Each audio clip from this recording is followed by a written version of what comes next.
All right. Welcome everyone to today's Coaches in Business Real Talk, our mid-year meetup session. I am so delighted to see all of you here today. Some of you have known me for a while. Some of you, I think, just met me recently through the coaching.com Mastery Lead Gen session. If you're new, you're welcome. You've been here multiple times. Welcome back there. Feel free to type in the chat to let us know where you're tuning in from and your favorite summer drink here. So what the reason why I decided to host this today, even though I am on vacation in sunny Cancun, is because I know it's almost like the mid-year, and most of us are always busy like working, doing, building, delivering. And really, do we really take a moment to take a step back and ask yourself, what is actually working? What needs to shift? And or what do I want to let go of and what do I want to double down on? This is something I've been thinking a lot about while I'm here. So I decided to make this super casual today, intimate, but also conversational driven. It's not a masterclass. It's really meant for us to all share and get to know one another and support one another, because I know there's some amazing, amazing, talented coaches here. So here's what to expect. What we'll expect today is, first of all, I'll kick things off with a few of these timeless strategies that are working right now, not just in my business, but in other coaches and clients that I see that I talk to. Then we're going to open the floor up to share what's been working, what's not, key lessons from the first half of the year, what you're letting go of, and what you're focusing on next. So that's really what the agenda is for today. And my intention is that you'll walk away with some fresh insights, some renewed focus, and a reminder that you're not building this alone, even though an entrepreneurship can feel lonely. So whether you want to speak or just listen, you're part of the conversation. You're in the right room. So let's make this meaningful. So I'm curious if you just want to either type in the chat, or if some of you just want to share, like, what are you hoping to learn, gain, or walk away from today's session? Is there anything particular you're curious about? Feel free if you want to type in the chat, or if anyone wants to share, you can raise your hand or just show me your hand here, and then you can also speak up, facilitate that as well.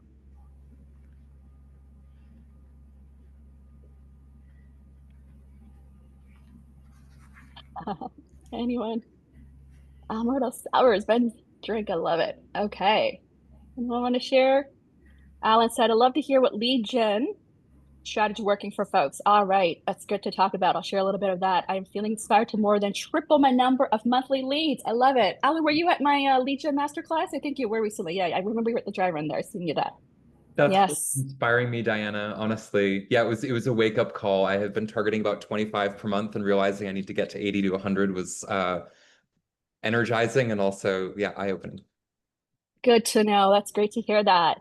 All right. Sangeeta said, learn more about building a system, make it more impactful, easy for my client to see the path, how to get leads. Okay, that's a big one. Being intentional. Okay, that's great to hear that. Okay, that's great. All right. CRM, perfect. So what I'll encourage you to do as well, and I'll introduce a little bit myself for those who are new, is first a few things in terms of today of what to expect is I'm going to share a little bit of what's working. And in terms of participation, this is how I'm going to facilitate it to make it interactive, is I will love for many of you as possible to share your insights and reflections as well with each other. So when you speak, I encourage you to keep it to 1 to 2 minutes so we can make sure that everyone gets their turn.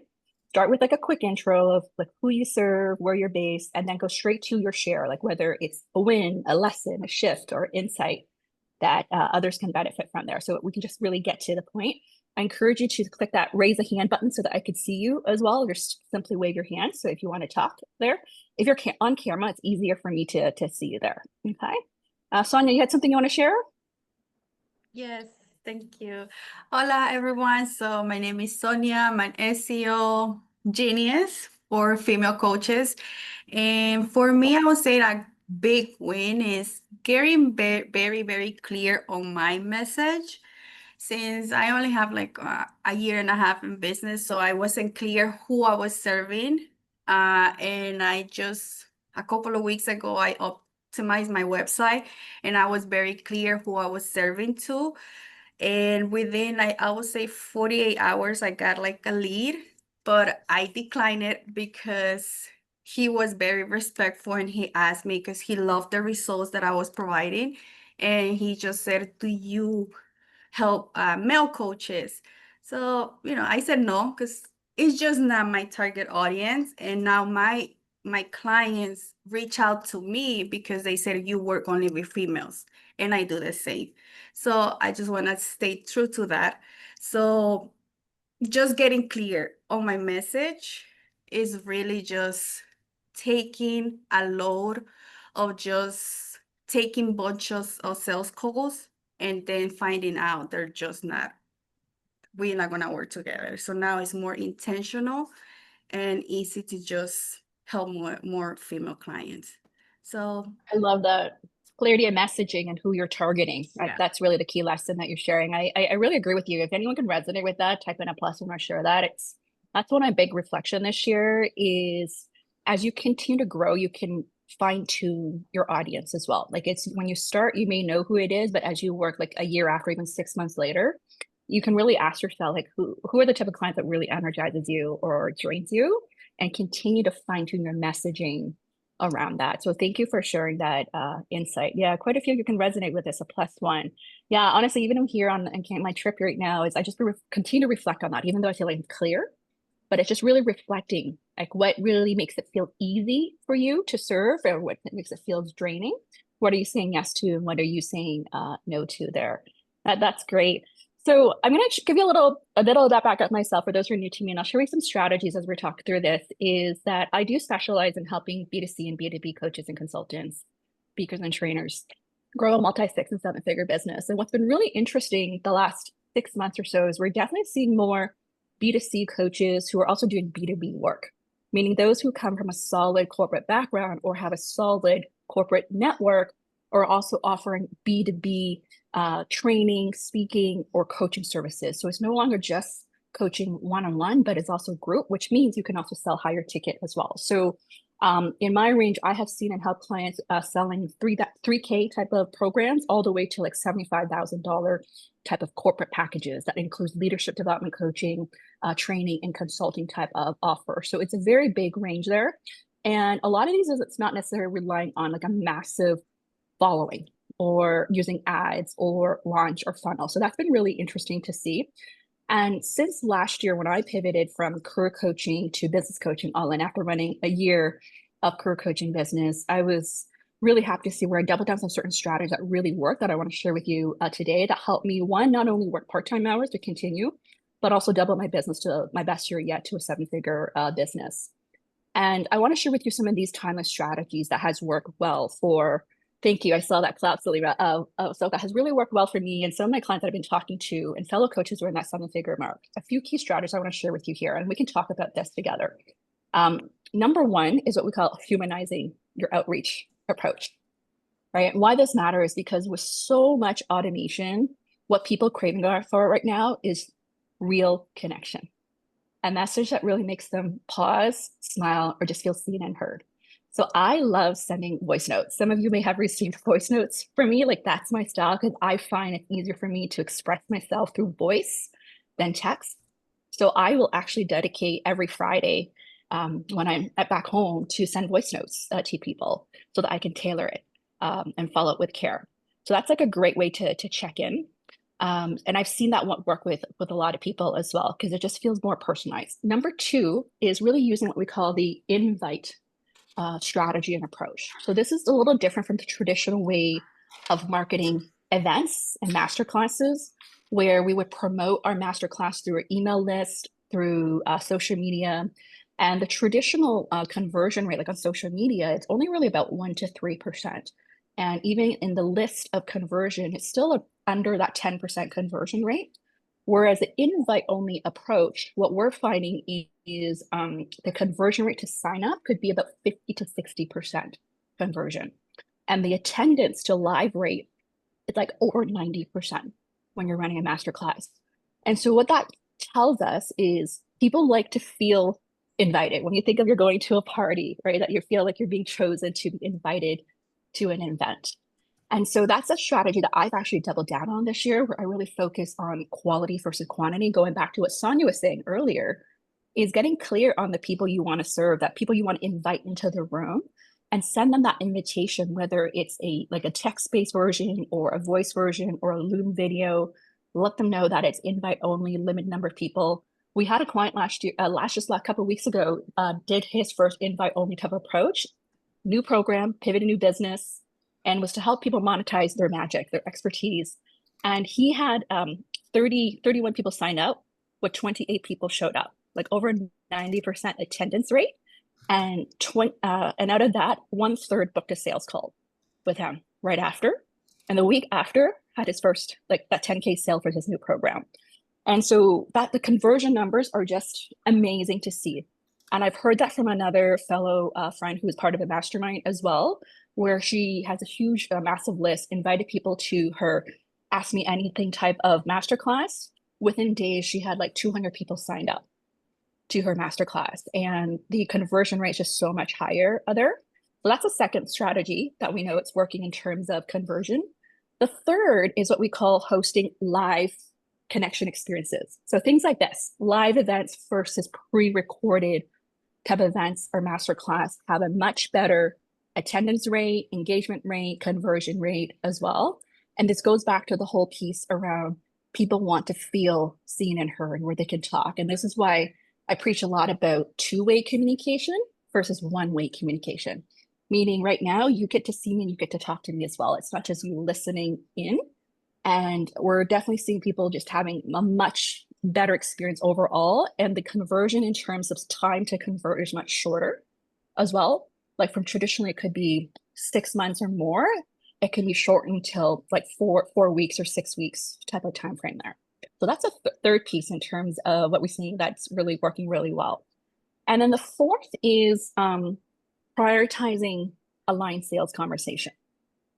Prioritize aligned sales conversation. So what we mean by this is going back to, for those who attended my masterclass on lead generation, we talk a lot about essentially moving them down the funnel to go from a cold lead to a warm lead, to a hot lead, to a qualified lead. And what that means is that you are essentially qualifying them to make sure they are, one, there's an interest in working with you, or there's a sense of urgency, that they have the budget in terms of spending that money, and that they're committed. And so that way, then when you're having a conversation, it's less about pitching, but more about alignment. And the conversation feels less of a sale, but more of okay, when can we get started there? And what's really, really important is moving from what we call transactional sale to more transformational sale. Can anyone relate to this? I'm going to give you an example. We had a client last month who told me that she had a bunch of sales calls and was not closing. And I listened to the sales calls. And one of the big opportunity was what we found was very transactional sale. What we mean by that is really following a script or just trying to get through the conversation so that we can just go through everything. And my feedback was to just start listening more, asking questions, being present. And in just the last few weeks, she's closed 4 clients with like 12K sales. And one of the reflection that we talked about was it was actually less about following a script, but more about being present and listening. And so this is something I want to open up to have a conversation with all of you. When I think about all these 4 key lessons around having more aligned sales conversations, what was the other one? Of having live connection experiences, invite-only approach, and humanizing your outreach. These are all, it feels like it does take more time and work, but at the same time, they're also making the person feel more connected to you. Oh, there. Yes. Let's open to the floor. I just want to see, you want to check in terms of what are some maybe questions or ahas from this, of these strategies before we dive into your year, because these are some like timeless strategies that I know is working. We have seen, I actually talked to one of my really good friend who did her first big in-person event in New York this year. And she has a huge following on Instagram and a huge, like millions of followers through her LinkedIn Learning. And one of the things that she talked about her first in-person event, she underestimated how many, even her community that she thought people would actually buy from her. She actually had to go through the invite-only approach of really identify who are the right people to be part of that event to fill the room. And tickets weren't like that expensive to get this in-person event, like $300, $400 for that event. So it wasn't really like a high ticket, but it talked about the importance of having those right conversations and inviting people to get them in there. Yeah. Alan, you raised your hand, and then Linda. Yeah, Diana, this resonates with me so much. The direct invite approach has been so powerful for me in terms of master classes and masterminds that I host. What I'm curious about for you to share with us is how to be really efficient about doing this. Because what I find is that it takes me typically hours and hours. Like if I want to invite people one-on-one, 200 or 300 people, it winds up being a ton of work. So is it time blocking, or what are the tactics or strategies that you found to be most effective in not making it feel so big? Yeah, so I definitely love time blocking and batching. What I also like to do is I always like to review the list. Like, so imagine if you had like a guest list of, let's say, even actually we had a participant we did at Launch's Masterclass. He downloaded his entire LinkedIn list. It was like over 1,000 people. And in the column, he checked off who are the people he wanted to invite. So it was essentially prioritization, like who are the top 100 people to invite. Because the reality is, like, we know not everyone's going to say yes. You can budget like a 50% conversion rate, right? So you do that first batch of people in terms of based on the estimate numbers that you want, and then you do your next round of numbers. So essentially it's prioritizing your list of how you want to go through that. It's really similar to a recruitment approach where we really prioritize essentially like who are the top candidates that we want to go after first, and then move into the next selection of candidates there. Thank you Yeah. so much. That's super helpful. Yeah, you're welcome. Linda. Yes, thanks, Diana. I just want to check you can hear me okay. It's a little echoey, Little there. Oh, Yeah. okay. I just want, because I'm in public right now. Can you hear me? Is this better? Much better. Better. Yes. Okay. So thanks for that insight. I know the invite only approach works because you do it with me and it works really well. And it feels very personalized, and I love that. I don't know if I'm speaking on behalf of the other introverts in the room, but for me, the idea of going through a list, inviting people individually, I don't know why, but it mentally, it feels like it would be such a daunting, emotionally draining task. And then I don't know if it's that there's a fear of rejection there, or, I guess what's your mindset with all of that? And also, like, maybe it's for me, it's also lack of clarity as to who to really invite, because I do have a fairly big list that I've now starting to really try to nurture better, but at the same time, I don't have full clarity on who's the best fit to invite to something like this. I'd rather just blast, and then, if you want to come, you come. Like, that's kind of been my approach all along. So I just wanted to ask what insight you have on that. Yeah, that's a great question, Linda. And for context, Linda has about close to 1 million followers on YouTube and a pretty big list here. And so the way I would probably coach you to think about it is think of your immediate clients first, invite your clients, and then you can maybe ask your clients to invite their friends who you think will be a good fit. So I always like to think of going back to who are my hot and warm that who to want to be there. Start that as a test. And then you can look at who are your most active people who actually open at your emails all the time, and segment. You can segment your list as well and use that as a way to invite. You could, in your case, because you have a huge list, you can actually invite people at once to see what the turnout. It may surprise you, because that's what happened to one of my fellow friends recently, was she didn't expect like 200 people sign up. She was expecting 50 people. So that could be surprising to you in that sense, I would say. So test that out first there. And then you go broader, meaning I wouldn't necessarily go cold to invite first, because you don't even know who to invite yet. Yeah. The way to think about it, it's like if you're hosting a party, who do you want to invite? Right? Who do you want to invite? Like, I mean, all of you actually received an invitation. If you're a client, you already get that invitation. And if not, like, I would have like send an invitation to you to join. So in this case, for me, like, I actually know everyone who's coming to the session today. And the energy feels so different than when it's a completely cold audience out there. Yeah. So I guess the question is like, would you feel overwhelmed if too many people showed up for you? No, I wouldn't feel overwhelmed if too many people showed up. It would just be the overwhelming is the inviting people to come, and then that part. It's just the like sorry, I don't remember the gentleman that spoke. Oh, Alan there. He had mentioned, the big daunting task of reaching out to so many people. And that's I think my biggest hesitation about all this. Yeah. I guess that we can think about it. If you were to do a test like this, if you realize your invitation approach is actually eventually less effort and better conversion rate, whether that's something you would want to continue to do or even hire someone to help you to do as well, part of this outreach as well. Because I think right now what we are seeing is I have friends who do ads and their conversion rate is like less than 10% of conversion rate. And as soon as they moved into the invite only approach, the conversion rate went up to like 50, 60%. So when we look at from a number standpoint of that, is would you want to double down on that one? Eventually it could be actually like less effort and you're getting better quality leads and clients coming through to work with. That's another way of thinking about it there, because I know that it's like the initial feels daunting, but if you actually see better results from it, and you can still do both, right? It's just that essentially how do you want to prioritize the nurturing piece here? Yeah. Okay, I think part of this, I think this is gonna be something that I'll have to focus on a little bit later down the line when I've gotten clarity as to who am the new group of people that I'm really targeting, and then getting an understanding of them. Yeah. Okay. And I bet you already have that from your existing clients that you've been working with already. You just have to call I them do. in. Yeah, Right. exactly. Yeah. Okay, All right, thank Salima. you. Salima and Bosky. Hi, everyone. Congratulations, Diane, on your growth. That's so amazing to hear. I Thank you. wanted to follow up on Alan's question because I'm also thinking, I actually have a session I'm going to be doing on July 16th.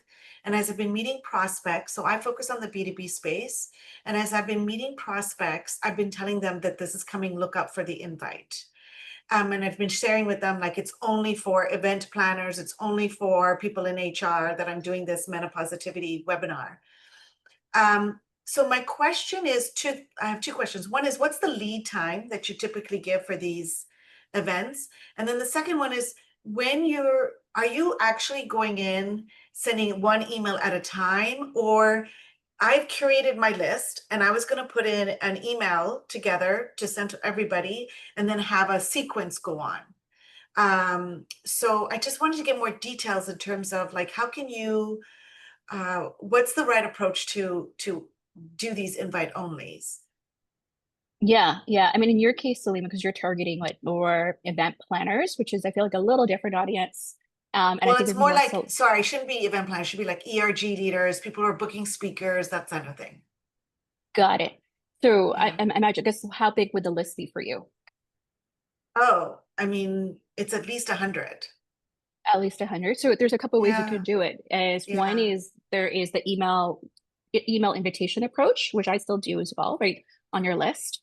And then the other is the direct invite follow-up approach through like LinkedIn message or a voice note. So you're following up, right? The reality is running events, I'll tell you this, about half Yeah. of the people sign up the last 24 hours. Okay. Most people don't sign up till the very last minute. And so you could be, you want to give yourself 2 to 3 weeks of lead time of planning and promoting. But reality is with events, most people don't sign up till the week of. And so even for me, like I went from like 20 plus to like now over 50 people sign up in just the last 24 hours. And so to me, the follow-up is so important when you say like how to follow. Well, yes, you can do the email approach. Your conversion rate of probably people reading it and opening it and doing it is like less than 10%. And so then you want to ask yourself, is the funnel that you have, is it actually working? Or do you need to send some voice notes? That's what I did. Even the last 24 hours, I was sending voice notes, just sitting on my chair here by the pool and just sending people voice notes. I'm looking forward to seeing you. Yeah. And I know it's So- time consuming, but it's personalizing. Okay. So, all right. So what I'm hearing from you is like I can send that overall, the email list and have the sequence so that it's following up so that within the last 36 hours, they're getting a couple of emails. And then you're saying also once the big email has gone out, just start following up individually to say, hey, did you get the invite? And for the voice notes, I'm like you, I like voice notes, but then with prospects, I don't know if they're using WhatsApp, particularly folks in the US, and then and they're B2B clients. So I wasn't sure if, is there a way to leave voice notes through email, or is it just doing a Loom video? I think it would be a Loom video. If it's an Okay. email, it'd be Loom video. Unless you're connected to them on LinkedIn, then you can send a voice note, I would say. Oh, how do I send a voice note on LinkedIn? It's if you're connected to them, you can send a voice note to them. Yeah, you Oh, just I hold on didn't know to, you'll that. see the little mic feature. It's like only 1 Yeah. minute though. You got to keep it a 1 minute conversation. Yeah. Okay, cool. Yeah. Yeah. It sounds to me I can sense there's like the overwhelm of invitation. I can feel that. It's quite a few of you message me around this. I think so for me, I've actually done both approach. Like I've gone through both. Like throughout the years, it was always like the mass approach. And then last year, talk about what I did. We can talk about what we changed. Like I intentionally in December of last year, I decided to go this opposite approach of I'm going to do more invite only approach. And my rationale, the way I think about it right now is because of the work that I do, like I spent a year working with people that I want to make sure I'm working with the right people. And I know that if people haven't been following me for quite some time or watch my content or seen some sort of results I've helped other clients, the likelihood of them working with me is very low.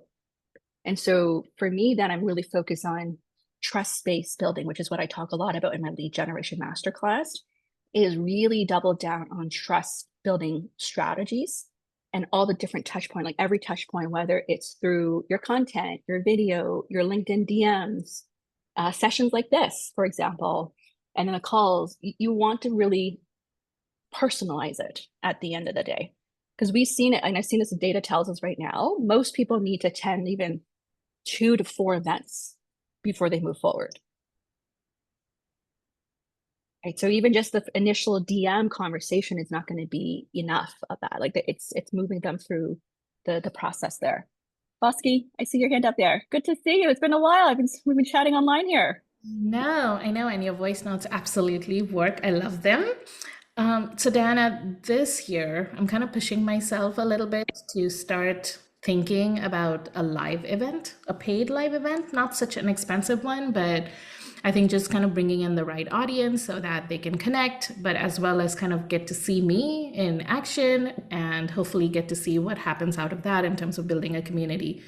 Any insights from what you've seen, people who've done live events, the good and the bad, and what to avoid? I know I'm asking a pretty open-ended question here, but I'm starting to push myself on that. And I want to make sure that it's a highly curated space for reflection and for deep work for women, because that's who I serve. What type of live event are you looking to do? So I've got a couple ideas. I want to not do something like I'm not thinking about a conference, a completely opposite of conference, like a 1 day, maybe 6 to 7 hours space for maybe a little bit of reflection, reset, but at the same time planning women who are thinking about their career and what can they do. So a little bit of talks maybe with some people, maybe some hot coaching, as well as an opportunity, maybe some workshopping, but also a lot of reflection to figure out what you want to do next. Yeah, absolutely. Yeah. I'm curious to hear from the audience. You want to type in the chat if any of you are looking to run some sort of event, whether it's live, in person, virtual. I'm just curious if it's something like most of you are looking to do. If you want to type in the chat here, we'll love to see that because I can spend a little bit of time talking about this. And I just want to welcome Richa. I just saw you, who's joining in all the way from India as well. Thank you so much.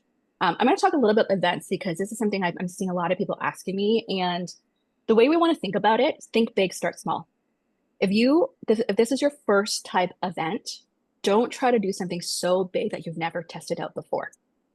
Okay, so the way I like to think about events, because I've done the ones where it's like things like this, very easy for me to throw together a virtual 1 hour session versus a full day at the spa with me to a 5-day lecture retreat in Cancun. Anything that is big in person is harder to do and more time consuming and harder to sell. Okay, so this is your first time doing. After 10 years in business, when I went to business coaching, I did my first 5-day luxury retreat in Mexico. I just went all in the opposite, but it's because I have an event planning background. I've done events where I've organized for thousands of people. So I know how logistically time consuming it is. So I just went the whole opposite route. But I can tell you, if you're trying to fill anything that requires someone to fly in, spend a whole day with you, the commitment of that is really, really hard to do. And so you really need to think about what's in it for them. Why should they attend? And the higher type of, whether it's called it masterminds or in-person stuff you want to do, you have to have a very clear focus of what is the goal and theme of this. Otherwise, it's very hard for people to commit. And I would also argue the higher type of events you're trying to do, let's say you want to bring in more experienced people or people making more money, more successful, the number one thing they're going to ask you is who's in the room. Everyone, the number one thing they're going to ask you is who's in the room. And so you want to get really clear who is it for, why you're doing this, and what's in it for them. And so I've done what we call these 1-day simple mastermind retreat days at the spa here in Toronto.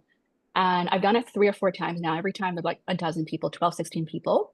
Very easy for me to do because it's at the spa. I'm not booking a room where I need to commit. And so those are all local people who come, 12 to 16 people who come experience that day with me. And then from there, and the question you want to ask yourself is that, are you doing this for clients or are you doing this for business development? Meaning, if you're doing it for clients, it's a different experience. Like end of next month, I'm going to host a 3-day mastermind retreat just for my clients only, just for clients who have paid to work with me for a year. But I've also done 1-day things where it's part of business development to nurture leads. And that has converted really well. So you got to get really, really clear what your objective is and whether you have experience with running events. But if it's just like what I call like virtual events like this, the Zoom ones, I call it's very, very easy. You just set up a page, sign up, get the right people in the room to come together. The question is more is how do you make it interactive, engaging, and fun? Right? That's another skill or the format that you want to think about. It's the delivery format. And what we're seeing, this is like in terms of virtual events that are effective, are a combination of, it's not just teaching, but it's actually a lot of myth busting in terms of like, what are the common myths that people have, the fears that they have? And then you tell a story. How has someone else done this? Like, so you're giving the proof point, you're busting the myth, and then you're giving a story. So that storytelling approach is effective there. Yeah. Anyone have thoughts about this before I move into another question? We're talking about events. Yeah, I mean, she's loved hearing my spa retreat.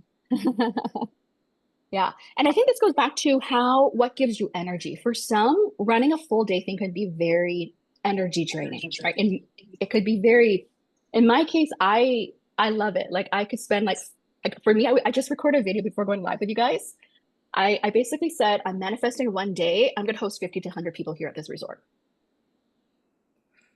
I'm so excited about it. I'm like, it's gonna happen. Like right now, I had like 50 people who signed up to the virtual. I'm like, who doesn't want to come here? It's sunny Cancun. Right?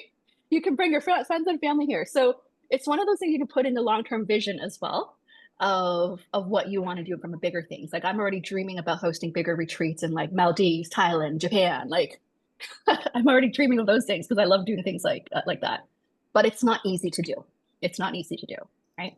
And I think so it goes back to then part of your events that you're doing should be part of what we call nurturing business development, moving them through the process, and then moving into your signature program in terms of what you're selling is your signature program. I think kind of like for me, like I do a lot of virtual events. So I think that part is covered, I think this time. And I've also done like luncheons and dinners with a small group of curated folks. But this time I'm kind of trying to take it a little bit bigger. Maybe when I say bigger, I'm just talking about like 15, 20 people. But amazing. It from like a 2 to 3 hours dinner conversation to like almost like a planned sessions and all of that. So maybe you and I can connect later on because I think that for sure I do want to figure out. Yeah. Think about who the audience for is. 12 to 15 is really easy to run. It's very easy. Like I'm running one for about 12 people end of July, 3-day for clients. And it's like 1 day at the spa, 1 day at a hotel where I need to pay for that is around the room booking. The number one thing is you got to work out cost. Yeah. Anything in person costs you more than in virtual, and things are always cost you more than expected with any in-person events as well. Okay. All right. So let's move into, I want to move into discussion here. I have a question for all of you as a discussion as we reflect on here is what's one strategy or decision or shift you made in the first half of the year, whether it's worked or not? So this is a kind of setting context. What's something that you've done this year for your business? It's a strategy, decision, or shift that you made in the first half of the year, whether it's paid off or not. We'll love to just use this as a learning to share with each other. So like for me this year, one of my big things was I shifted to more community-based building, meaning I have a coaches in business community, right, that many of you are part of. And I host a monthly free coaches in business real talk event. That's another thing that I do. And the third is I do also more in-person events, the mastermind retreat days. And then I also leverage the invite approach. So those are the big shifts I did this year. And then the other is really having a system with lead management, like having a CRM to really track my leads, getting really clear. So those are like my big shifts this year. And the other big shift for me was moving my content from going more broader based, where I've been known as being a personal branding, networking expert. I have courses on there to more tactical business topics that people want to learn about. So if you look at my content now, it's very specific to what people are asking me, whether it's about pricing, transition from one-on-one to group, or running events. It's more business focused than the broader focus there. So those are some of my big shifts this year, and want to hear from each other. What are some strategies that you decided to implement this year here? If anyone wants to share. Aileen says she joined my mastermind. Yes. Richard here, I'm going from sales calls to doing webinars. It's changed your business for the good. Amazing. Oh, Richard, if you're here, I would love for you to share. Going from sales calls to doing webinars. Do you not do any sales calls at all? Hello, hello. I do sales calls, but now the webinar has allowed me to go from like I am always pursuing or I'm always chasing the lead energy to now just kind of like talk about this is my process, how it works, these are the results. And if you want to work with us and apply, and then it has allowed me to decrease my sales calls and spending 4 hours doing sales calls to close one lead to 30 minutes of sales calls to close a lead. To like close a client. So that has really decreased the demand on my time for sales calls, because the webinar is doing the heavy lifting and really explaining what the program is, process is, the pricing. I've always been transparent with my pricing. I hate like this whole thing about, book a call with me and then I'll tell you pricing on the call. So like now I'm even more transparent on the webinar. This is like all of what it is. And then it allows me to just sort of stay in the expert energy, as opposed to like, hey, this is why you should join the webinar, or this is why you should join the program, and that has really helped. Yeah, and I'm curious with your webinar, is your format of doing it? Is it myth busting style or is it teaching how to style? It's a teaching how to style. It's a webinar that I've been doing for 2.5 years now. I've done it. Okay, and then amazing. And then you have people apply. You pitch your program at the end, and people have to apply to work with you. Yeah. And now we're just kind of like streamlining the whole webinar, the messaging, and the whole like sort of process of how people apply and how do we start building like wait lists for the next month and so on and so forth. So it takes off the pressure month over month in terms of how many clients you want to bring in and so on and so forth. Yeah. And I wanted to pinpoint some of these for everyone to just learn as a learning lesson. It's part of it is also positioning, right? Is you got to apply to work with me, so it feels more exclusive, or you need to join a wait list, which means there is limited spots, and like all that has a psychological influence as well. It does, but for that, like I had to really, I think like there are two sort of key pieces before you can get to a place where, hey, you need to apply to work with me. It took me a long time to get there. First of it is just really building your abundance mindset, and that like there's enough clients to go around, there's enough clients for everybody, there's enough people who want to work with me, and that I'm good enough to get results. I think to be able to like build that mindset, it does take time and it takes intention. So that's one shift that needed to happen before I could really like lean into, hey, you have to apply to work with me. But I think the more strategically, my lead flow had to go up for me to be able to do this. And so starting this year, I've also built systems. I've hired team members. We've invested in LinkedIn. We've invested in a setter and all of that allowed me to have greater lead flow. So there's enough like people on top of funnel to trickle down to the application. So like my webinars will have 800 people that will trickle down to 15 applications to then 5-7 closes. So you have to like first of all like build that 800 like lead flow volume. Before that, like nothing's gonna work. Like this application process is very broken otherwise. Yeah. I love this that you're sharing this. That's exactly what I taught about in my lead gen masterclass recently. It was the lead funnel math that we talked about. It was like every 4 or 5 people you want to close every month. times that number by like 20 to 30 times, which means you need about anywhere between 120, 150 leads in your pipeline funnel to close that. So that's a great, you're the case study here to talk about that is it's because it's going to get smaller and smaller essentially. It does, yeah. Like there are very like standard like benchmarks that are available for conversion rates on webinars, conversion rates of sales calls, conversion rates for warm closes versus cold closes. So I like to like reverse engineer. I've gotten to a point now where I'm able to like reverse engineer from, okay, if I need like 10 clients, then if I'm just doing pure play sales call, then you need 4 sales calls to, if your close rate is 25%, it's just like math, right? So understand what your close rates are, work backwards from there to understand how much lead volume you need, top of funnel, to then push them down to mid funnel, to then push them down to bottom of funnel. Yeah, I love that. That's great to hear. Anyone else want to share? I'm just looking at the chats. I love that everyone's chiming in right now. I want to see what are some ones that I see here. They're good for relevant also to discuss. So Linda, you wrote here, you made the decision to level up from career coach to transformational speaker and guide, and also partnering with me to support this rebrand. I love it. I want to hear if anyone's rebranding or pivoting. I see a lot of clients in that space of transitioning phase. As someone to be, if you want to type in a +1 for rebranding, I want to talk a little bit about that in terms of when you're in this, what we call this messy middle of change. There's a lot of fears around that. Like Linda, maybe if we can kick things off and share a little bit, even just what are the changes, but also the fears, because I feel like a lot of people can relate to this. Anyone who are either starting a business, starting a new niche around that. Sorry, did you want me to speak? I heard you say my name.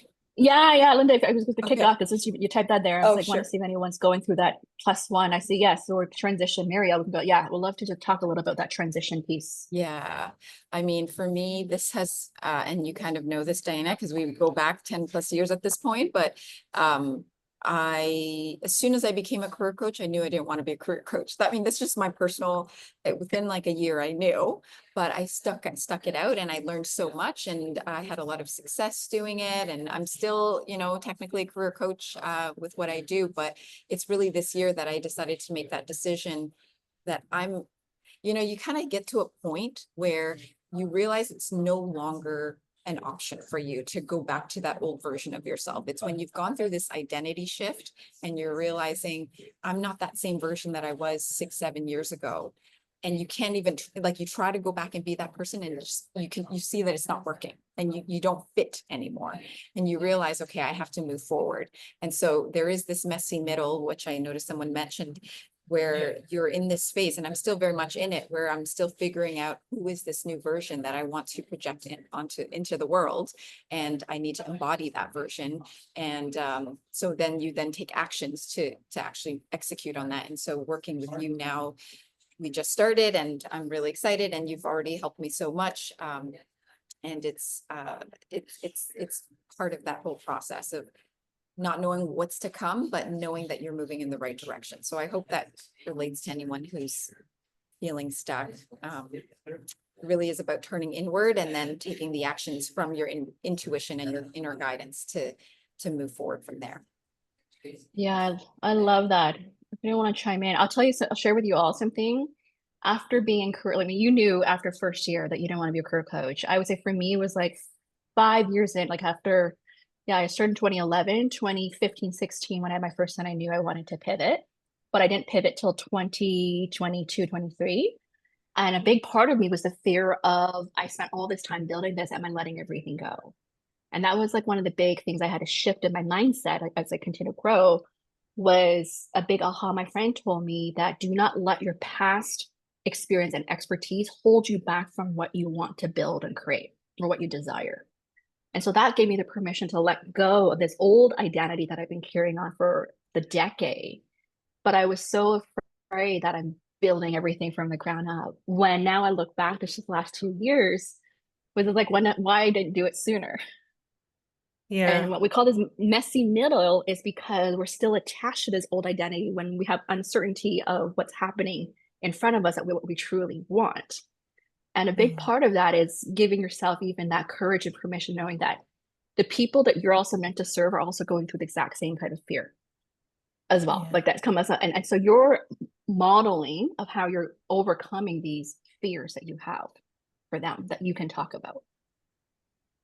And a year after this, like even for me, like a year later, it's like, wow, like, yeah, that was so normal to have that fear. And now like this year for me, it's like totally different the way I think about everything now. I'm really focused on like, how do I continue level up my mindset? How do I continue to be a great leader, like the CEO? How do I continue to best serve my clients in a way that helps them get better results? So like my thinking has shifted now. And so for you, like Lynn, for anyone going through that, this messy middle transition is temporary. It's temporary. It's only next 6 to 12 months. You may think it's so long, but it's just actually That so sounds so short. long, Diana. Marielle, share with us what's going on. I know you made Yeah. a big transition I- too. Share with us. Yeah, I definitely resonate with this. So, firstly, nice to meet everyone. I'm Marielle. I'm a speaker based in London, but currently in Nairobi. And I work with billion-dollar brands. So, LinkedIn's a client, Diageo, BP. And I've essentially created a framework that I teach on how to develop and retain talent through personal branding. And recently, I've been feeling called to move away from personal branding because I've been in it for 10 years. I've been talking about it like for so long.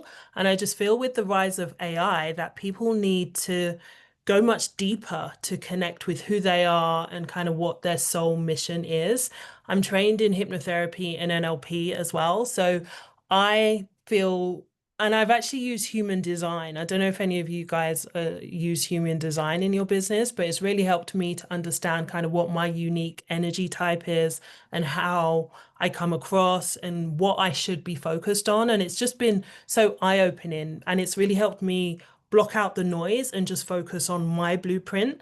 And for anyone that is going through any sort of transition, I highly recommend that you look at your unique human design, because there's certain things that I've worked with coaches who have told me to do this and do that, and it just doesn't resonate with me because it's not aligned to my energetic blueprint. So I feel much more confident in my transition because I'm working that is in a way that is much more aligned to me. So that's essentially what I'm going to be focusing on now, is helping other people tap into understanding who they are at a deeper level. And that's what I'm going to do within corporate.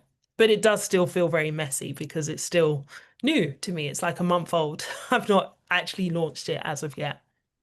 I love that for you, Marielle. And I just wrote, I'm big on human design. I forgot to share that I basically leveraged my human design as part of my big growth strategy this year as well, because I realized I love human connection, and I realized that my superpower is bringing the people in the right room to create magic. So even to get today's room, for example, I'm pretty sure some of you are going to connect offline. You're either going to collaborate, do business with each other, and that actually makes me so happy. Yeah. And I'm a generator, so I need projectors in my life because I am very much like blue sky, and I'm a 5-1 generator, which means I'm quite magnetic and things come to me. Like all of the clients that I've got, I'll be lying if I said I had a strategy per se. Like they've just come to me. But I do feel like I'm leaving money on the table by not having like a proper strategy.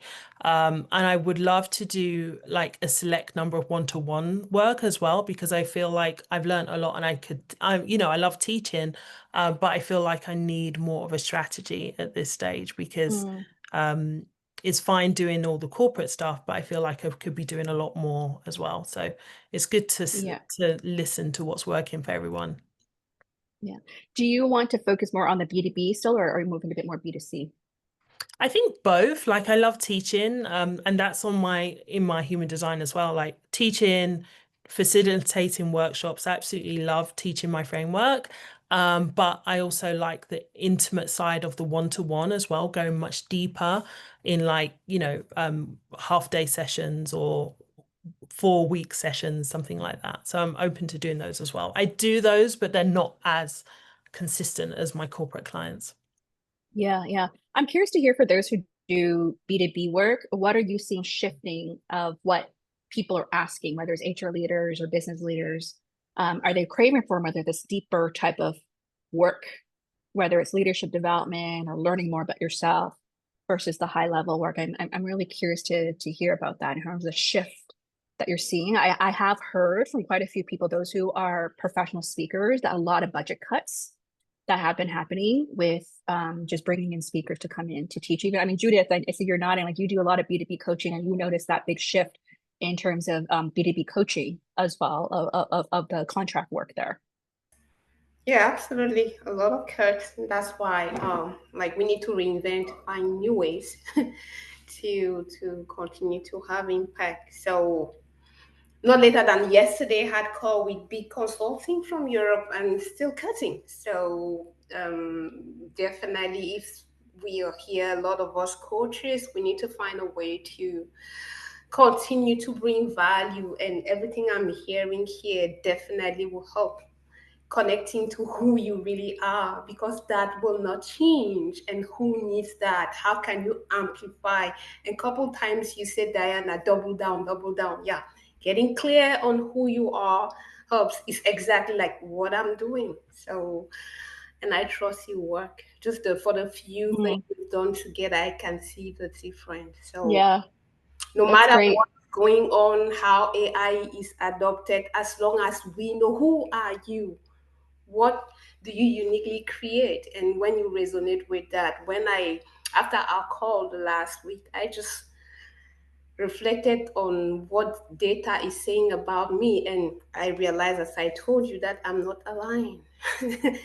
I spend my time with C-suite, but I'm trying to do things for people at lower levels, so I need to align to who I am, Yeah, yeah, magic I create. And I just started doing some few things, and it's like, yeah, it's the way to go. Some leads coming. I don't want to say a lot of good things yet, but definitely one thing I want to tell everyone here: who are you, and what are you doing with who you are? How can you do that bigger? As long as you focus on that, there's no way that you cannot grow, yeah. amplify, and have more impact. Yeah, I love that. I think that's a good lesson to reinforce, like in terms of alignment of what makes you come alive, what energizes you versus what drains you. And I think the other piece that we're talking about here is being proactive versus reactive. Like a lot of what we talk about lead generation, it's less about just waiting for, let's say, the referrals coming in or the inbound coming in, but also having that proactive outbound approach as well, so that you are building the pipeline. And I think the third thing that you're alluding to here, that's something I've been thinking a lot about, is this continuation of how do you continue to raise the bar? Like, how do you become that category of one of really differentiating, standing out with the work that you do? What makes you truly unique? And one of the things that I see in terms of, I wouldn't say challenges, but I think what I just want to review a lot of the messages that come in of our clients sharing with me, I think there's a big opportunity to go a level deeper in our messaging, meaning less high level fluff of these keywords of helping you gain clarity and confidence, which is nice. But what's the so what of that?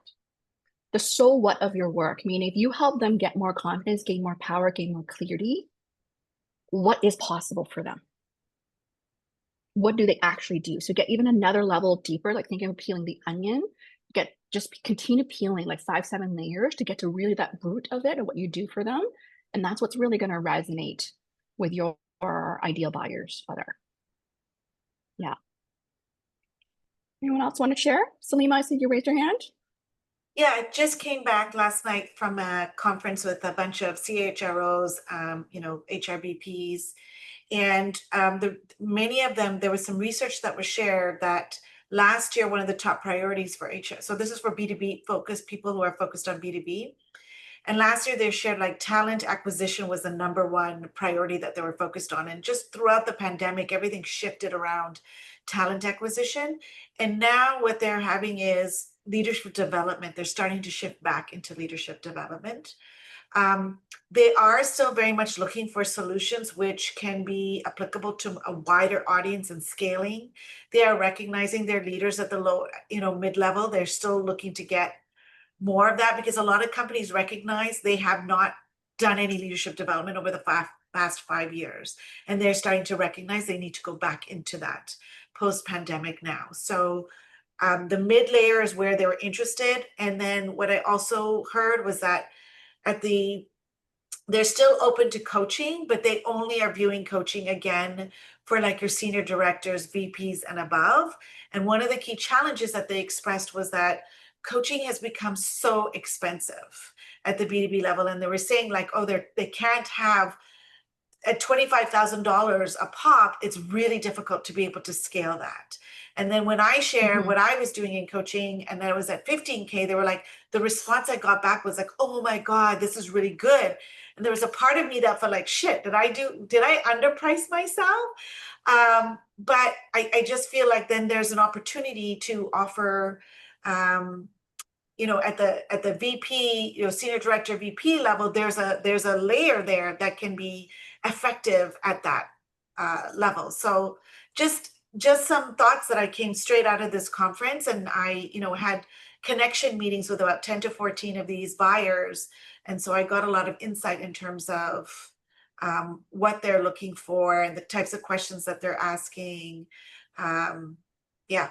Yeah, I love that. I mean, that's a great insight. Just, I mean, at the end of the day, organizations are still conscious of purchasing and pricing.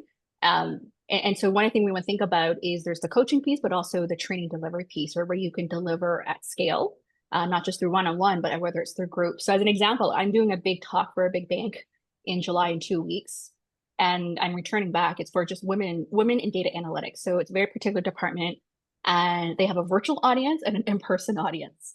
It's like, what, 200 people in person, 200 people all over the world.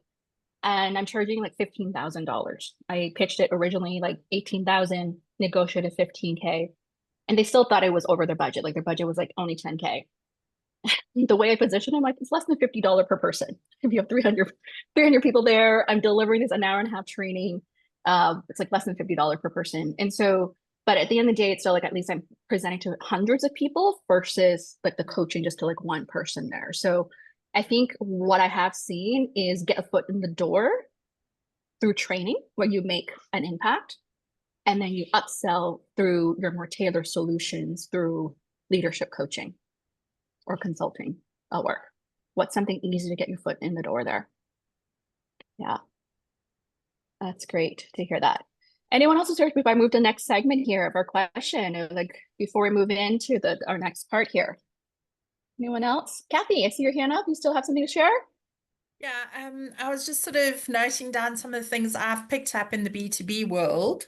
And yes, there is the reduction of spend, but if you can show them bang for their buck, how can I actually get a lot they're willing to spend? So it's, again, probably talks to that not wanting to spend a lot of money on one individual, but how do I actually get scale?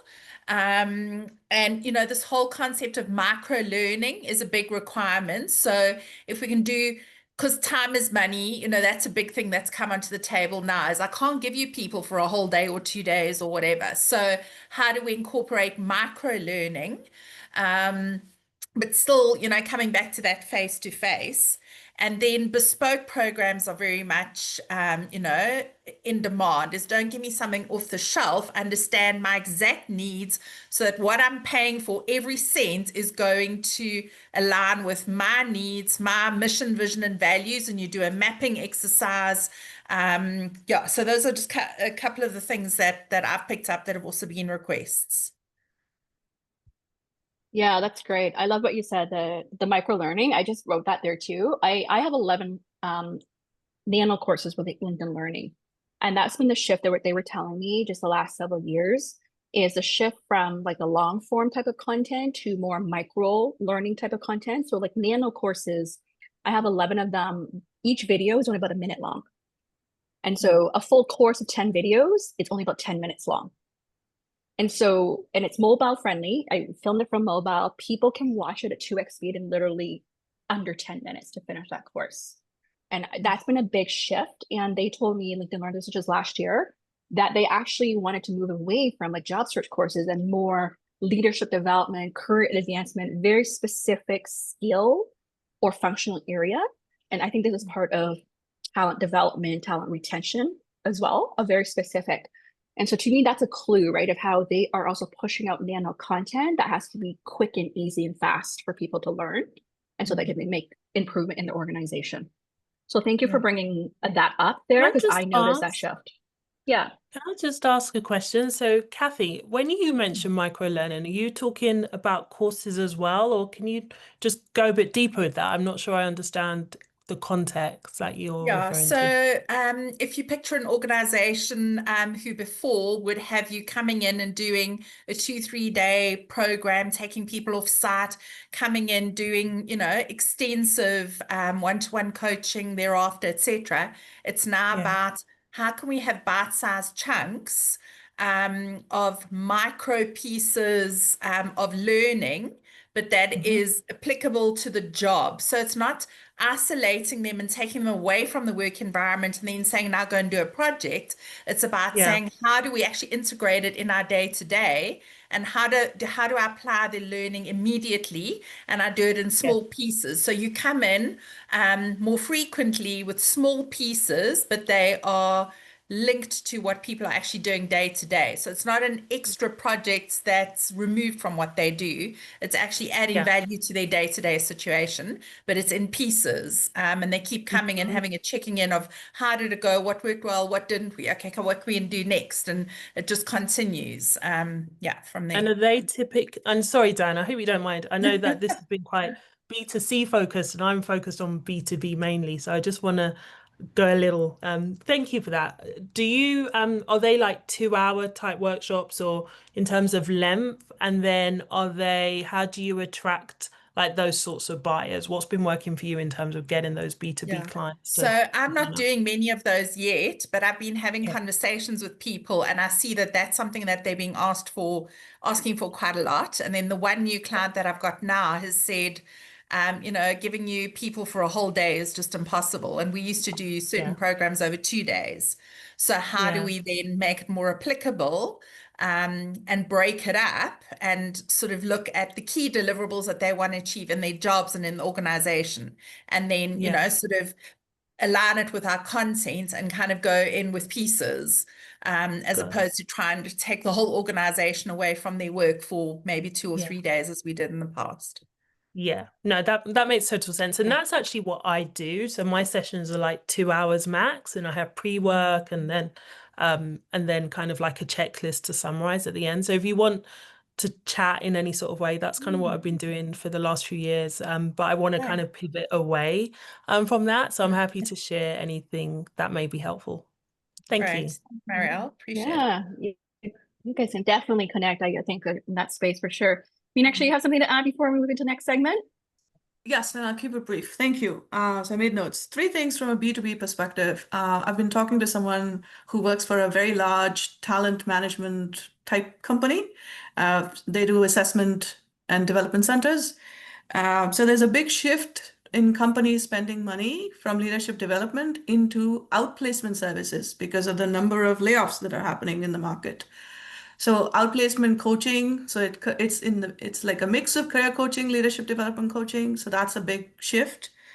I want to talk, the second point I wanted to mention here is, and this is true in my own experience, whatever little bit of B2B experience that I have, is when we pitch coaching for individual leaders, even if it's a group or a team program, even if it's a group program, the big shift that we as coaches can pitch for and this is, I'm borrowing from Professor Peter Hawkins, who's like the founder, almost a founder or creator of systemic team coaching. He talks about coaching the connections. So what typically happens is when we do coaching for individual leaders, they are still in an environment that is not really conducive to what they can do post-coaching. And group coaching is the same thing because groups are not the same as teams. So it's important that we make the distinction as coaches and we actually start pitching for team coaching. And the focus is on coaching the connections.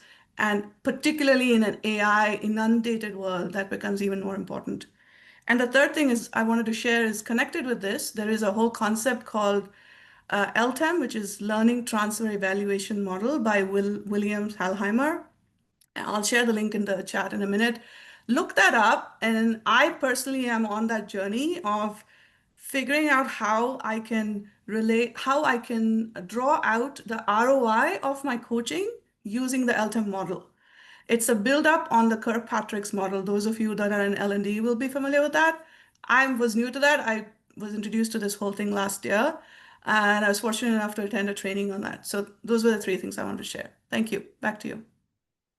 I love that. If you can type in some of those sources, that'd be amazing. This is really great just to hear some of the data, what we're seeing as well. I think tying back to the ROI of coaching is really important. Like that's the common discussion I have whenever I have sales calls as well. And this is why I think the case studies type of content, whether you're B2C or B2B, is really important. When I talk And about case studies, oh, go ahead. Yeah. sorry, what you said, you're right. I wanted to add that, and I'd said that in the chat as well. See, with B2B, even if you're in touch with the operational leadership, they will route you back to HR or L&E, whatever that centralized procurement team is. And they will have their own process that includes requirement for credentialing, blah, blah, blah. And they are the ones who will ask you about ROI. And it is very difficult sometimes for coaches to quantify ROI, especially when you know that there are systemic challenges within the organization that that is going to render your coaching practically ineffective. Yeah. So that's the thing that we run against. Thank you. Good. I'm just going to move on there. For those I see, Salima Road, you feel a need for a B2B group call. It's interesting. I'm actually seeing probably 1/3 of my clients now are in the B2B space. So there could, if you're in the B2B, type that in. My assistant here will help. We'll track the group of people who are in the B2B. There could be potential for them just to do B2B group calls there. There's enough people. But I want to talk about case studies, the importance of this that ties into whatever space you're in is going back to proof content. This is what call it your track record of success type of content or marketing materials. I was really thinking about not just testimonials, but case studies that showcase your method. What were the pain points when they first came to you? What was your path in terms of guiding them through? And what was like the outcome, the possibilities of it? That's very, very important type of content. Like I doubled down on this one this year where we post 2 to 3 pieces of case study type of content, not just when they are done working with me, but we call these progress wins. Because clients don't just want to know, okay, what's the ultimate outcome, but like throughout the journey working with you, what are those immediate wins they can get either in the first 30 days, 60 days, 90 days? And so we have what we call these milestone wins that we share as well. And I think that's very, very important in terms of building your credibility and visibility there. Yeah, case studies are so, so valuable. That's something I definitely doubled down on this year. Like we have a whole vault of this. And something that I found really helpful with the help of AI now is to conduct these case studies through videos with your client where you interview them. And then you can use AI to extract like the transcript to get the testimonial that you can also use with to turn it into like a LinkedIn testimonial recommendation as well. So you are repurposing the video content into a text-based content, and it could also be repurposed to like a carousel type of content. You can slice and dice it in many different ways there. Yeah, I find that really, really helpful. And then what we've done now, because we had at least 2-3 dozens of case study stories now, we've also done what we call the compilation of it. So my video editor then helped me did a compilation of these testimonials that will highlight about me, about the result, and it just makes it like a nice branded marketing video as well. So that's something that you can also consider doing there. Okay, so let's move into the next part of this question here is what's one lesson or realization you've had the last 6 months about your business or about yourself as a CEO? What's one lesson or realization that you've had about your business or about yourself as a CEO? I'll share with you to kick off. For me, my big stretch or lesson this year is really learning how to lead a team. So for me, one of my biggest fear last year, or I had a limited belief that I would not be a good team leader or manager as I continue to grow. That was a limited belief that I had. And I think it's because my husband is so used to leading teams of 50 people, 100 people in corporate. So I had this belief that being a solopreneur for like a decade, that I would not be a good manager. And so I had to shift the identity this year of stepping into that next level CEO of how to manage a team. And so one of my biggest stretch, I would say, is delegating. So I now have a team of 4 assistants. My husband is my COO in the business, coaches clients as well, heavily involved now just the last 2 months. And I also have a lead, a nurturer who helps me with like high level content planning and nurturing as well. So I have a team of 6 people now. And so I've gone from only having 1 assistant to that. And to me, that's like a big stretch in terms of my own energy and own planning of delegation, communication, thinking 3-6 months ahead so that my team can plan content. So that's been a biggest shift in terms of my own thinking and operations. and even my own schedule as well, hosting team meetings there. So I just want to be transparent. And what I've learned is like every level of growth, there's a whole new challenge that you have to deal with. Like my big challenge now is like the operations piece now. Like I feel like I do a pretty good job with my branding, marketing. My next big challenge is the whole operations piece of how do I continue to provide a great onboard experience, great client experience. Like that's like my big question that I'm thinking about right now. And I'm actually listening to a book called Unreasonable Hospitality. Unreasonable Hospitality. And it's been a really great book for shifting my thinking of how to continue to have a service mindset there. Yeah. Mira asked, how do you manage content planning? That's a good question. So I'm still heavily involved in the content strategic thinking piece. So every year in December, I sit down and reflect on my content and the direction I want to head. And so I have this annual content planning playbook that I put together of my themes, and I map that out at a high level. And I also have this document, it's called How I Did It Stories. So not just like the how to, like how to do it, the credibility content, but I have the how I did it type of content playbook. And I give it to my team. So my team will then execute it for me there. But every month we have a content review planning meeting of what is the theme for the month. But also we have a what type of events am I running, so that we work backwards on the type of content that we need there. And so they do handle the execution piece of it, but I approve the direction and the angle that I want to take. And I also share what's coming up in terms of what people are asking me in the calls. So I then tell them this is what's happening, and I would love to have a content, let's say, on pricing or lead generation. And so they'll take it from there. Yeah. But I've learned over the years of batch content creation. Like last year here, when I was here in Mexico, I could record 50 videos in like the short 10, 20-second video in like half an hour other. So I'm really big on batch content creation. Thoughts? What are some of your big ahas, lessons you learned? Salima shared tired. Need more clarity. Limit belief that a big bet will win big, even though last year did not. Okay. Do you want to elaborate on that, Salima? Yeah, so one of my approaches that I've started is, as part of lead gen, is sponsoring these conferences, these boutique conferences. And as part of sponsoring, I get to sit down with 10 to 14 buyers in the space. And these are expensive per lead. They're quite expensive. The first one I did, I got business.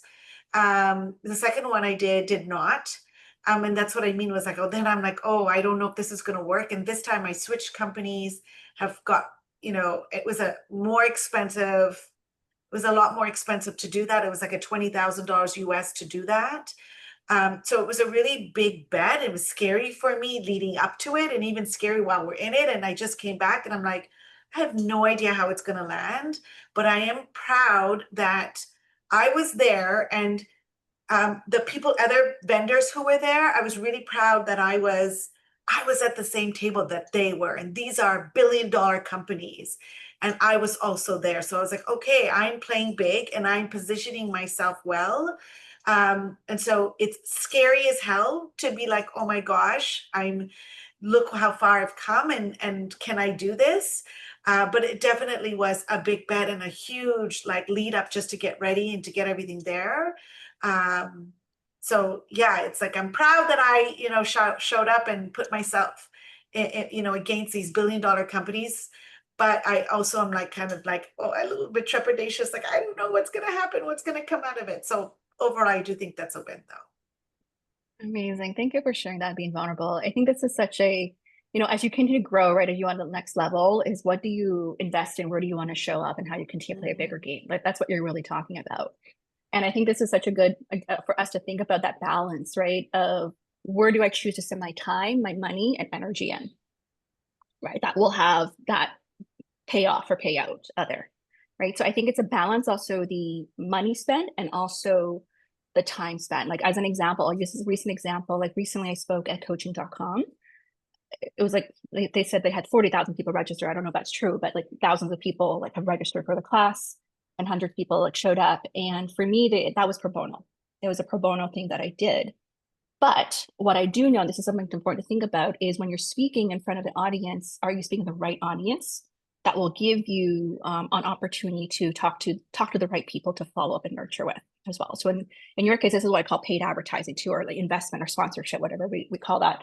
And so you're playing a bigger game, but also like playing that, expecting a bigger return on what you're selling at the end of the day, right? And so it's important to like think about like what are those maybe a few big bets that you're going to have that will help you have that bigger payout there. Like in my case this year, I know because I'm still consider, people see that even though I've been in business for over a decade, like 14, 15 years now, but in the business coaching space, I'm still considered newer in 2 to 3 years in my journey.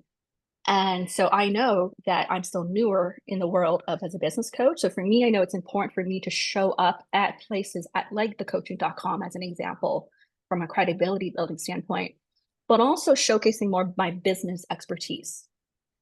That's really my biggest transition, is showcasing my business expertise and also showcasing that I can do both B2B and B2C. So there's something to ask yourself is, what else do I need to showcase and demonstrate to elevate that credibility piece, as well as you continue to want to rise up to play a bigger game. Yeah. So Kathy shared, I was focusing on too many things and lots of energy spent on B2C. Networking that didn't convert. Now I'm focusing on my niche, unique value, and sticking to the B2B and not getting distracted by social platforms. So that's a great insight, Kathy. Like one of the things, whenever any of you work with me, I always ask, like, are you focused on B2B or B2C? You can do both. It's just more in terms of prioritization. Do you want to make more money in one or the other? Or do you have a stronger network? Or do you have a strong track record or history with that? And that's going to help you with prioritization, is what do you choose to really focus on there? Like, what is really your strategy? And one thing I talk a lot about is whatever strategy you choose to implement, like the second half of the year, as you think about this, is give yourself a good 3 to 4 months to see the results.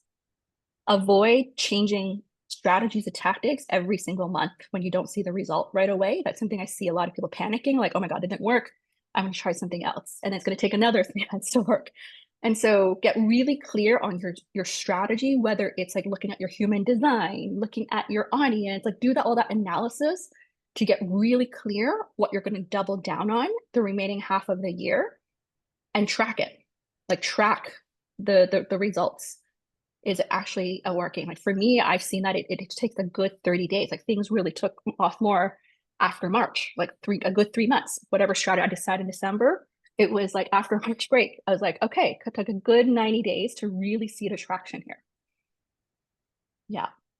Anyone else wants to share ahas, lessons with the first half? Super helpful. It's good to hear. Maria. Yes. Divya? Yeah. Good to see you. Yes, lovely to see everyone. And this is my first session, and I would just say I'm very inspired to hear everyone. It's really motivating, and I'm just full of so much energy for the second half of the year. So thank you so much for holding this space and for all the conversation and information and insights. That's amazing to hear. So welcome. Great to see the new faces here. Amazing. Okay, my one other question as we continue to wrap up here is, what are you letting go of and what are you doubling down on for the second half of 2025? This is like setting your intention now. What are you letting go of and what are you doubling down for the second half of 2025? You can do rapid fire style or just share in the chat here. What's the intention here? What are you letting go of? You want to share? I'm happy to share, Diana. Sure, Ellen.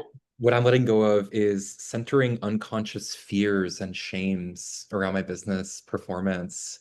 And what I'm doubling down on is this wholeheartedness journey that I've been on over the past year. So focusing so deeply on self-belief, self-love, self-relationship, self-knowledge, and in these practices around mindfulness and meditation, journaling, and manifesting success in my business. So thank you for these amazing questions and this space. I love that, Alan. I have so much depth there. I can feel this connection, your passion, and this energy and joy in you. I love that. Thank you. Amazing. Who else? So letting go, no action, doubling down on focusing on the right strategy. Yes. Yes, take that massive, messy action. This is something we talked about last week with my clients, is avoid analysis paralysis or overthinking. Okay, any of the perfectionists here is that give yourself a timeline. You want to get clarity. I always say clarity is important, but don't spend 6 months doing it. Like give yourself a 30 day, 45 days and make a decision, test it out and then see before you make it, and then you take action. Yeah, take massive action. Plus, plus, plus, Dagmar said. Oh, Irene, I love this one. Letting go of discounting my services just to gain a client who's unfit. Double down on taking action. I think I saw Aileen share that letting go of not owning my own worth. This is a big one, right? Doubling down your pricing strategies. I think a big part, this is what we call the identity shift of believing your worth and value. So I have this exercise I call is to help you with really believing yourself. Is number one is to first like identifying your own value, like list out all the things, amazing things that you're proud of, what makes you amazing. And then that next step is then moving into believing your value. Like sometimes you write it down, you may not believe it yet, but it's actually this whole belief piece of believing in what you have to offer here. And it's like these mantras that you tell yourself, right? And then the third piece then is voicing your value. Really voicing means communicating, speaking up about your value, whether it's sharing with your prospects or on content, or when you introduce yourself on a podcast, like speak about what makes you awesome, your brilliance. And that's going to become more magnetic. And I think it's once when you move in that shift of knowing your value and the way you talk, what happens is that conviction happens, right? People can feel that authentic frequency from you and they're going to want to work with you. Like that's been a big shift for me as well. And I'll tell you something, this is something interesting that I didn't realize is after doing a bunch of these video testimonials, I did it last year, a bunch of them. And when my video editor did the compilation video of all my clients and what they said about me and the results, it made me realize that was my own hype video. Whenever I'm down, whenever I have like a bad day, I actually watch that video and I remind myself, why am I doing this work? Even when it's hard. Or it's like my own hype cheerleader video that I watch. I'm like, okay, this is what my clients tell me. And this is how I'm going to talk about myself. When people ask me like, what kind of results do you get? I'm able to articulate really clearly now. Like I talk about that. People tell me that I care. I go above and beyond. Like it's not just what I said, it's what they said. So it's actually so powerful to have your clients mirror back what they see in you. And for you to own your own greatness and value. Very, very powerful. I am remarkable. Love it. Letting go of underselling myself and what I offer. Yes, I love that, Cheryl. That is huge, right? Going back this whole work piece. And so the way you really want to think about it is it's less about having to promise a result, like guarantee. Like I think people talk about guarantees, but it's more about what you believe of what you're capable of helping the client, but yet not also be attached to the outcome. Right? You believe in your work, but you don't have to be attached to their outcome. And you want to let them know that whether they are the right client for you to work with. A lot of times when you're having a sales conversation, what they're thinking is, have you helped someone like me? Have you solved the type of problem that I'm going through? And so you actually want to acknowledge that, hey, I believe I can help you. You are my ideal client to work with. I would love to support you. So it's giving those reassurance, validation language that they feel like they are hiring the right coach. They're looking for not just a coach, they're looking for the coach that matches what they're looking for at the end of the day. Yes. Anyone else wants to share? What you're letting go of? What are you doubling down on? What about in terms of like, yeah, go ahead, Meenakshi. Sorry, I'm a techie turned coach, so I'm so familiar with the dark side of tech that I was determined to be a single person team, especially because I have a virtual business. So this is the first year I'm finally letting go and hiring a part-time person to do something with the shitload of videos that I'm sitting on because I have, I don't know, 5 years worth of content on YouTube that can be converted into shorts and so many other things that I can do with it. So I'm finally hiring someone to do that, 20 hours a month. That's the goal, to do that and then help me convert that and also improve my engagement on YouTube as a channel. I love that. That's great to hear. Yeah, you talked about the even hiring for help. I think that's a big one, right? As you continue to grow, I think Mario put that too. Letting go of your weaknesses or things that you don't enjoy doing, right? Like mapping that out is really helpful. Like for me, the longest time my bottleneck was trying to edit all these videos. I'm like, why am I doing that when I should be doing other things? It's not my zone of genius. And what was a game changer, I remember when I became a LinkedIn Learning instructor, they approved 10 courses the year before last year. And I'm like, all right, I got to hire someone. This is like 100 videos for me to edit in 2 months. And I'm hosting a 5-day retreat in Cancun. Would I rather spend time doing that or editing videos? So that was like one of those aha moments. I'm like, okay, even though they're short videos, I should just let someone take care of it. They're like, Linda, we should get you to have someone edit your videos. You have amazing video content. We just said yes to the VA company today, so that's happening. Yes. There you go. You have your first VA. Amazing. So to wrap up here, like let's just do a quick roundtable here. Like, what are you proud of? What are you celebrating this first half of the year? What are you proud of? What are you celebrating? For me, like it's playing a bigger game and celebrating. I'm playing a bigger game. I'm proud of doing the work I love, serving amazing clients. That's what I'm proud of here. What are you proud of? Ramona, I see you here. We'd love to hear from you. Or Kelly. I'm proud of already taking some of the information you shared during the call and starting to utilize it. Amazing. Love that. Kelly?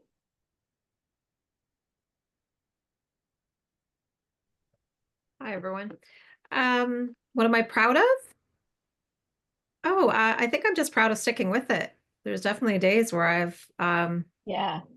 questioned myself, or I've felt, oh gosh, like maybe I'm crazy to think I'm going to do this. So, but I don't like to quit. So, yeah, I think for right now, I think that's what I'm feeling pretty confident about. Amazing.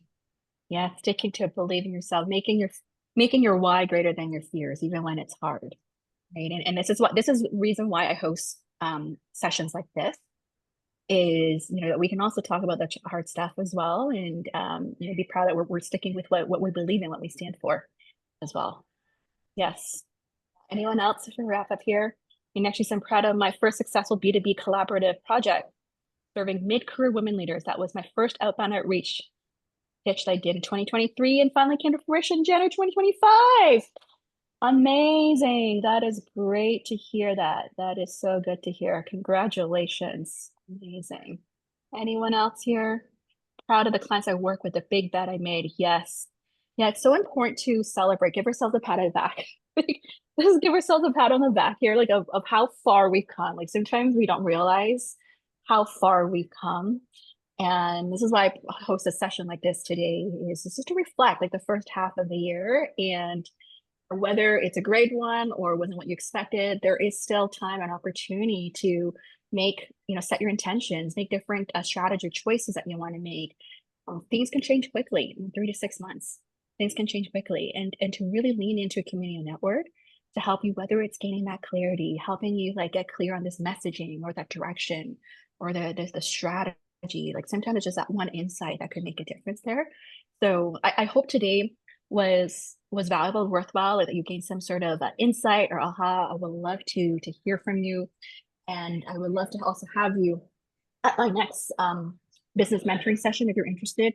Every month or two, I host a free business mentoring session as my way of giving back, where you can also come ask me any questions. It's on July 11th from 12 to 1:30 Eastern time.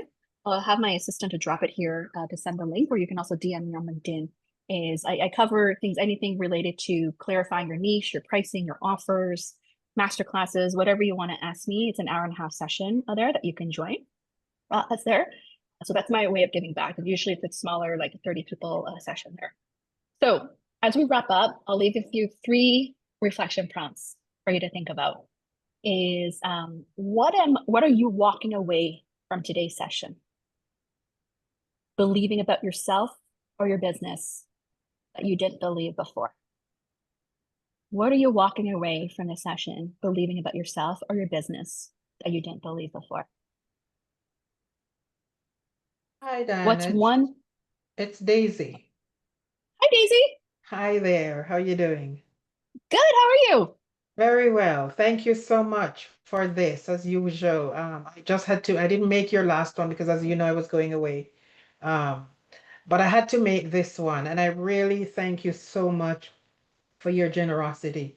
And what I'm leaving here today with is that um, outreach in terms of direct invitation, as opposed to that mass email to come to a masterclass. Like I don't do well with that, and I think it's it's probably part of my fear of sales. And so Mm-hmm. when now I'm thinking if I do the one-on-one invitation, then that might be better. And just as a short tip that happened that I did the other day, I did a master class and I usually have them for free. And lots of people would sign up. But the last one I had, I decided I'm going to charge $25. It's not about the value, it's the fact that, if you have skin in the game, you're going to turn up. 15 people registered, 11 turned up.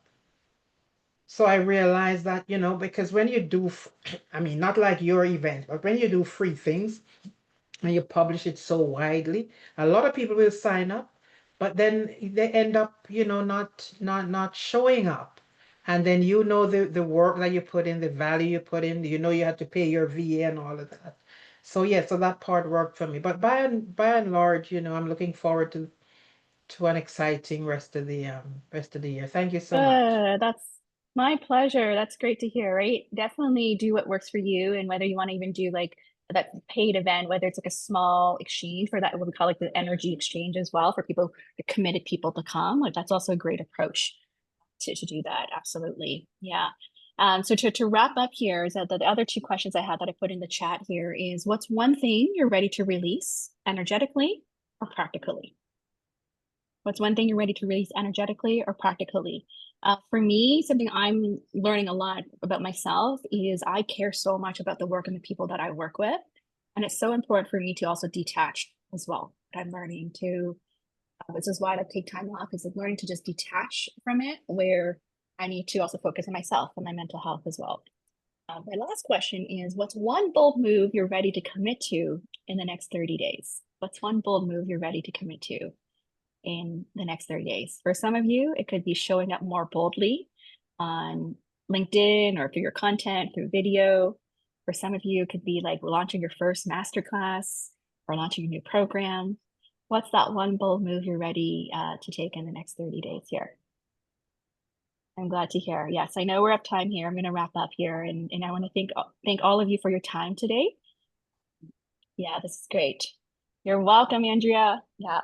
Promoting your book. Yes. Linda Rayner is launching her big book, The Quiet Achiever, in the fall, in October. We're so excited for you, Linda, and for you to do these more keynote talks. Amazing. Anyone else have published books here? I'm going to get you to connect with Linda as well. Andrea, yes, Andrea, Linda, you can connect as well. Publish book as you plan your big book launch. Amazing, amazing. Yes, you're welcome. Amazing. All right. Anything else as we wrap up our session? Yeah, this was one of those. I was like, do I host a session or not while I'm in Cancun? I was like, you know what? I'm going to host it. I want a virtual meetup. And then one day I'm going to have an in-person meetup here. If you want to fly to Cancun, let me know. And I'm going to host something here next year. In fact, I'm coming back in August. You're welcome. There you go. Let me see what's at the chat here. Running your first cohort to test your program, Dagmar, and that you will charge. Yes, yes, yes, charge for that. You have amazing expertise, Dagmar. Yes. Yes, never too late to make a pivot or start. Absolutely, never too late to make a pivot or start. Release your diminished self. Start planning an in-person event for your 6th anniversary of your business. That's amazing. We got to celebrate anniversaries of our business, not just like the wedding anniversary, but our business anniversary. So fun fact, when I celebrated my 10th year in business, this was in 2021, this was still during the pandemic, I bought myself my dream desk. And my brother made me this resin desk that was like the view of the ocean, because I love the ocean. It just gives me calm. And so it was this piece of this wood with like the blue, aqua blue of the resin that he paid me, that it was also like a standing desk as my gift to myself as part of my 10-year in business. And I also designed my dream office as well. So it's important to celebrate these milestones that we have in our business. Yes, my desk is standing inspiring. I waited for a good 6 months to get that because it was during the pandemic, I remember. But when I got it, I was like, yes, I'm so glad I made that for myself. Honor myself there. You're amazing. Anyone else before we wrap up? So great to see all of you here today. A lot of familiar faces, and I love seeing the new faces as well, who I just met from coaching.com. If you're new here, we also have a coaches in business community. It's a free community. Rika, if you can share that as well. Like I have it's a small community, under just 100 coaches right now in the community. And this is where you can get our latest events that I host, but also free resources. Like if you want to check out my Mastering Lead Generation Masterclass, you can also post it here as well. I was able to get a copy. Coaching.com actually is for members only, but they gave me a copy as well so that I can also share it with my own community members there. So feel free to just save these links that Rika just share in the chat there. Yes, take a look. And I know, so I was sharing how I actually did a dry run 2 weeks before, and I'm so glad. I think like Alan, you were part of that one. Were you part of my final one, Alan? You were part of both? Yeah? At least the first one. It was absolutely At least phenomenal. first one, I remember. Yeah. Yeah, thank you. So I appreciate all the feedback you guys gave me from the dry run masterclass. I took it to a whole other level after that feedback. And when you guys told me to keep the lead funnel math, I was going to take it out. Everyone loved it. I kept that math and added some more slides. So I totally leveled it up. But my key lesson learned from the experience is if you're doing anything big in front of a big audience, a bigger organization, test it out. Do a dry run. Even to the small little things too, like the tech. Like I was still not polished yet when I first did the dry run with like tech stuff. But once I did the dry run, I knew exactly what I need to improve to nail on the timing and also nail on all the tech setup as well. Yeah, so thank you for that one. Hey, Diana? Yeah. Before Not you polished, go, so good.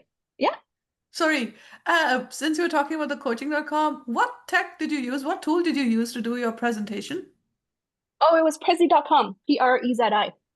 Okay, and you were in Zoom, right? In the Yep. Okay. I'll talk with you offline because what I really loved was how, and I know you can do that in Zoom, like the way you choose to share your screen, but yours was absolutely seamless, where your content showed up alongside you, which is Yeah. fantastic. Yeah, No those are the other slides you could see. no other speaker did that. And I think it'll be even more fantastic for those of us who catch the recording. Yeah. Feel free to catch the recording. I may have to take it down later, so just take the link right now to watch it. But thanks for letting me know. I was probably the only one who did that At style. least the ones I attended. I think I attended at least 8 of them. Yeah. And yeah. Yeah, they told me 2 things I'm proud of was that my masterclass was rated one of the top 10 out of, I don't know how many, like I think 50 sessions, top 10. And my Mastering LinkedIn Masterclass last year on growing your coaching business was rated number 1 out of 200 presentations last year. So they want me back again. So I'm now in discussion with them, like what are other masterclasses I could do for their audience? Because they said a lot of their masterclass are focused on coaching mastery, but not on business mastery. So if you guys have any feedback on ideas, like I'm always open to hearing that. But that was something I was really proud of what they told me there. Yeah. Thank you. Epic. Thank you. Yes, that was good. It was a fun one. All right, well, thank you so much, everyone, for being here today. I'm going to let you all go today, but feel free to connect with me. I'm so glad you all made it. I just love running sessions like this. Like usually it's more like a one guest speaker where I interview them and then we have like people chime in the chat. But I think it's very important to me, true to my own style. Like I like to make it interactive and hearing from most of you here, which I believe I heard from a lot of you today there. Awesome. Well, thank you so much. Have a great rest of the week and I will see you later. Thank you for sacrificing my time during vacation. Yeah, my husband took my kids to the bouncy castle. I need to go meet up for lunch right now with them. Thank you All right, so take much. care. Bye, all. Enjoy. Bye. Bye. Thanks, everybody. Bye bye.